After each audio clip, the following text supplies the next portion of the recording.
मुरी पकड़ के झटबौ रे टांग पकड़ के झटबौ रे इज्जत ने कनियो अकेलही तू मिथिला अपन समाज के इज्जत ने कनियो अकेलही तू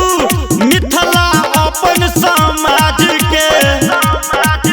हो मुरी पकड़ के झटबौ रे तोरा एहन रंगबाज के मुरी पकड़ के झटबौ रे तोरा एहन रंगबाज के ताकै छी हम तोरे सनक सुन छौरा गहगा बाज के रे ताकै छी हम तोरे सनक सुन छौरा गहगा बाज के हो टांग पकड़ के झटबौ रे तोरा एहन रंगबाज के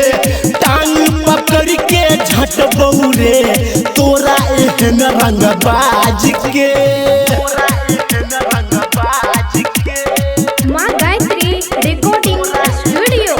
तोरा एहन रंगबाज के तोरा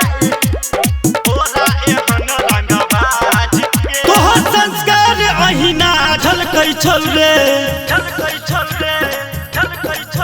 तोरा मुँह से लेर बलकै छौ रे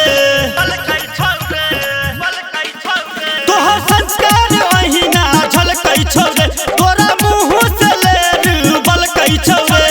झूठो मूठो के मुद्दा बनेला जनला ने कोनो राज के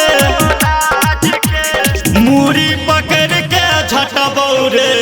तोरा एहन रंगबाज के मुरी पकड़ के झटबौ रे तोरा एहन रंगबाज के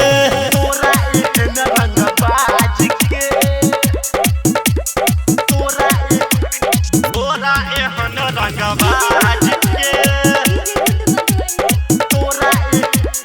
तोरा एहन रंगबाज के राम सेवक ठाकुर चाचा के सान छै निर्मलियों के रे अलग पहचान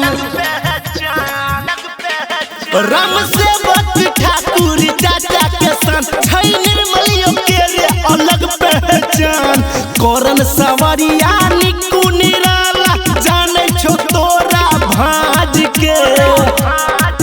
आ टांग पकड़ के झटबौ रे तोरा एहन रंगबाज के मुरी पकड़ के झटबौ रे तोरा एहन रंगबाज के।